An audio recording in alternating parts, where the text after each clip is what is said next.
particulièrement pour les jeunes, est un moyen de divertissement.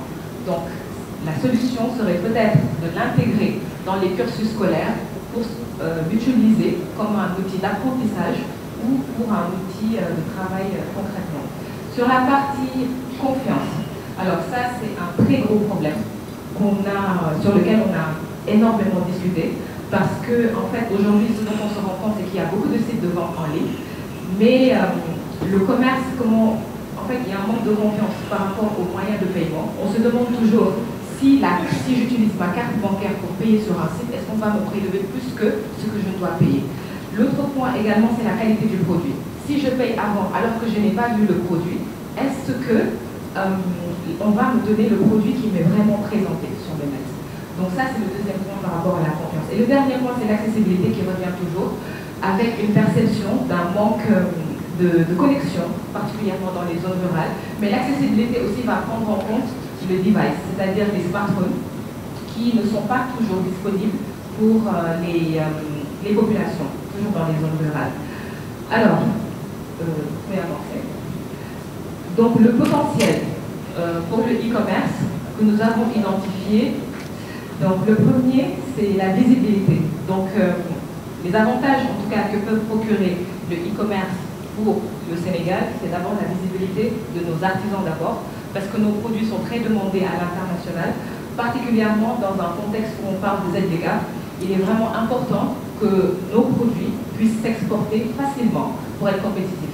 Le deuxième point, c'est la proximité. Aujourd'hui, le digital offre la possibilité aux clients de pouvoir accéder à des produits sans se déplacer et ça réduit l'effort à fournir pour acheter un produit. Le dernier point, ça rejoint un peu la visibilité, c'est la possibilité de vendre hors du cercle des proches. Alors, je suis coordinatrice de la plateforme Boutique 221. Si vous ne la connaissez pas, je vous invite à taper www.boutique221.fr.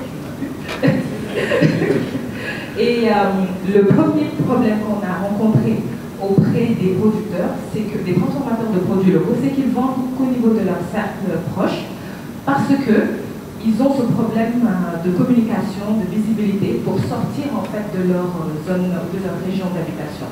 Et aujourd'hui, le numérique casse ces barrières-là.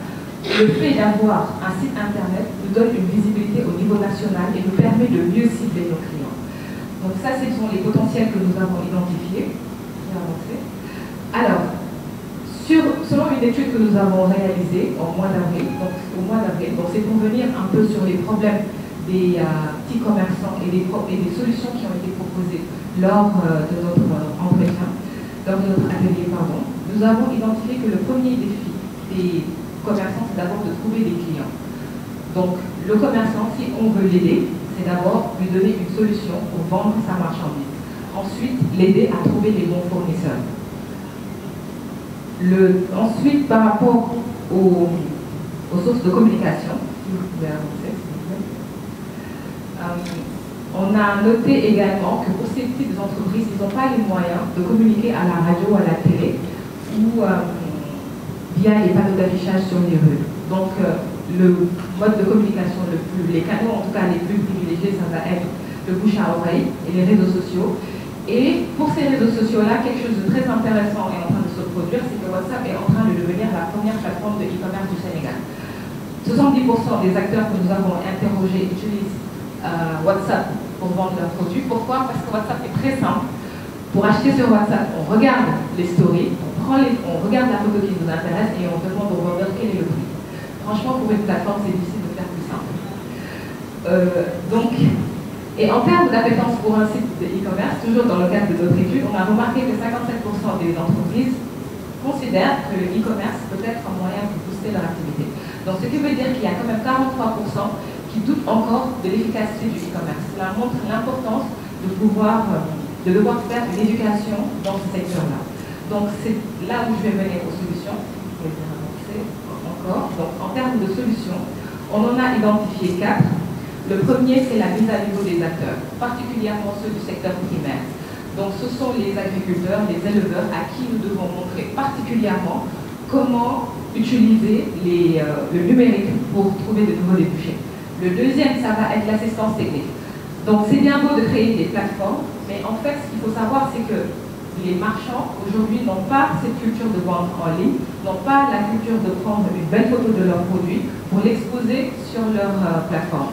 Aujourd'hui, nous, les problèmes que nous avons sur Boutique 221, c'est qu'il nous arrive d'avoir un vendeur qui va prendre la photo du central du jus sur une même photo et le poster pour un produit. Finalement, l'acheteur, qu'est-ce qu'il achète? Il achète le central ou il achète le jus? On ne sait pas. Donc ça, c'est un deuxième problème. Ensuite, il y a la simplification du parcours d'utilisateur. Donc, j'ai parlé de la simplicité de WhatsApp par rapport à nos parcours. Aujourd'hui, par rapport aux plateformes qui sont déjà existantes, pour acheter, il faut créer un compte. Je prends le cas, en tout cas, de Boutique 221. Il faut créer un compte, renseigner ses données personnelles, mettre son adresse, etc., etc. Ensuite, il y a le parcours de paiement. C'est-à-dire qu'une fois qu'on a fini d'acheter, de choisir ses produits, il faut qu'on aille sur les sites des agrégateurs ou ailleurs pour suivre tout un processus de paiement. Et si le parcours est long, ça décourage. Et de ce fait, ce sont des ventes qui sont perdues. Et WhatsApp n'est pas viable pour une entreprise qui a vraiment envie de se développer et surtout d'exporter. Parce qu'imaginez aujourd'hui une entreprise qui a plus de 1000 commandes. Comment il va les traiter sur WhatsApp? Il faut qu'il puisse répondre un par un et à la fin de la journée, ça va poser un problème de confiance dans l'offre des services. Donc pour les premiers clients, je serai réactif, je pourrai répondre à tout le monde. Mais pour les suivants, je n'ai plus le temps, je ne peux pas. Donc les clients vont partir. Donc c'est le dernier point sur lequel il faut insister. Et finalement, sur la partie paiement en ligne, ce dont nous avons parlé, le premier, ça va être de sensibiliser, vous pouvez avancer, c'est de sensibiliser sur les moyens de paiement qui existent et surtout sur leur fonctionnement. Parce que, comme je le disais au début, il y a toujours des gens qui pensent que utiliser la carte bancaire pour payer sur des sites internet présente des risques. Le deuxième, c'est de renforcer toujours la sécurité, mais aussi de communiquer sur ces éléments-là par rapport à la sécurité pour créer de la confiance.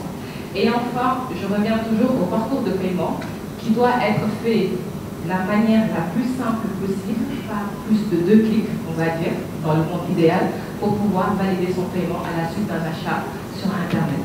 Donc ce sont les solutions sur lesquelles que nous avons proposées. Nous avons voulu être le plus concret possible par rapport au e-commerce, parce que c'est un élément très important pour participer à l'employabilité des jeunes, à l'emploi des jeunes, et aussi à réduire la pauvreté. Parce que si nous aidons nos marchands, nos producteurs à vendre plus, nous participons à augmenter leurs revenus et à leur faire évoluer vers des classes supérieures. Merci à tous. Nous, notre groupe, on a eu à travailler sur le thème de e-gov. Et la première chose qu'on a eu à faire, c'est de poser un diagnostic. Un diagnostic allant dans le sens quand même de pouvoir identifier l'ensemble des problèmes et éventuellement y apporter des solutions.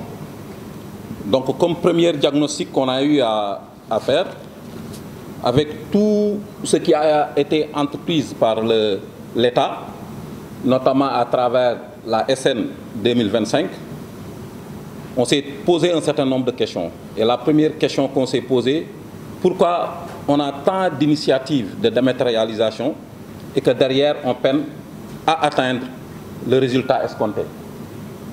Et il est ressorti des débats qu'il y avait un problème de résistance au changement.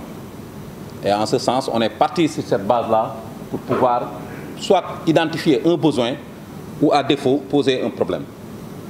Donc le premier problème qu'on a eu à mettre sur place, c'est le déficit de culture numérique dans l'administration et la nécessité de conduire le changement. Et comme solution, on préconise quand même d'avoir une forte volonté politique au plus haut niveau décisionnel. Parce que derrière, le projet, c'est vrai, il naît, il grandit, suit son cours avec des acteurs, mais c'est l'autorité qui doit édicter et donner l'orientation pour que la prise en charge soit la plus nette possible.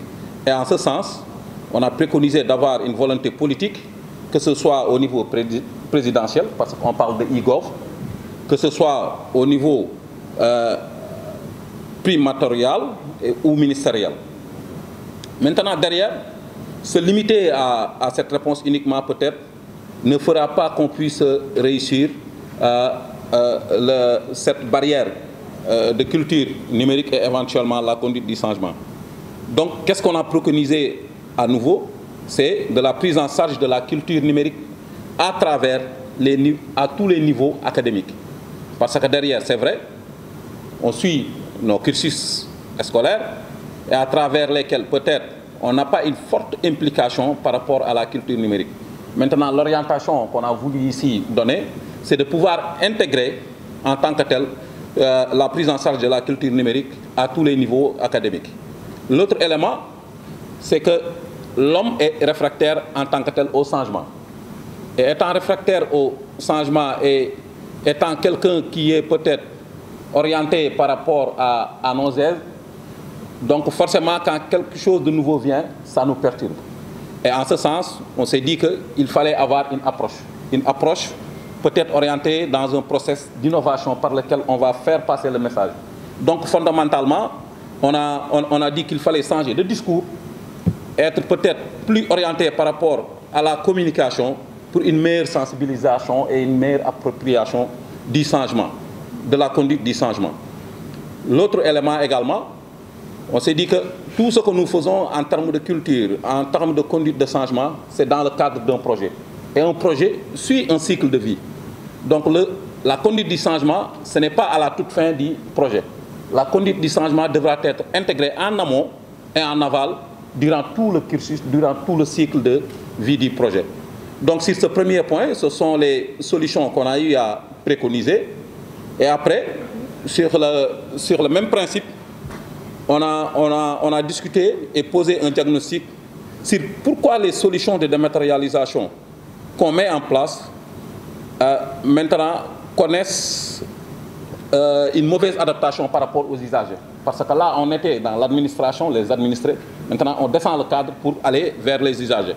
Pourquoi les usagers n'adoptent pas les solutions que nous mettons en œuvre? Le diagnostic, peut-être, montre une série d'inadaptations. Comme inadaptation, on peut noter des interfaces complexes. Parce que les solutions que nous offrons, comme l'a rappelé Soda, ce sont des solutions avec des interfaces peut-être complexes. Maintenant, les utilisateurs sont assez pragmatiques. On ne peut pas être au niveau d'une interface et vouloir faire 4-5 clics pour pouvoir quand même solutionner ou trouver une réponse à ces problèmes. Donc, on a noté des interfaces complexes. Et au-delà également, on met en place des solutions et à l'intérieur, on note peut-être des barrières linguistiques. C'est le cas du USSD qu'on utilise. Par exemple, on veut faire passer des messages et ça, c'est une barrière pour quelqu'un peut-être qui n'a pas cette appétence-là linguistique pour pouvoir peut-être disséquer le message et donner l'information. L'autre diagnostic qu'on a eu à poser, c'est qu'on a un parcours client non optimisé. Les parcours clients, c'est vrai, on vient en appoint en force de proposition pour donner des orientations de facilité dans les applications, mais des fois on complexifie en n'essayant pas de raccourcir le parcours du client. Et éventuellement, pour des solutions, on se met en 4 murs, essayer de réfléchir à la place de l'usager ou du client final jusqu'à ce qu'on fasse une non-couverture du besoin réel de ces usagers. En somme, après ce diagnostic, on s'est dit que le problème ou le besoin identifié, c'est l'inadaptation de l'offre de digitalisation de l'État. Et comme solution, il faudrait qu'on essaie d'avoir une démarche orientée client. Orientée client, on doit être customer-centric, dans le sens que c'est le client qui est la finalité. Donc la solution qu'on doit mettre en place, c'est une solution du client. Donc du coup, le client devra être impliqué durant tout le processus qu'on devra mettre en œuvre pour la mise en place de ces solutions.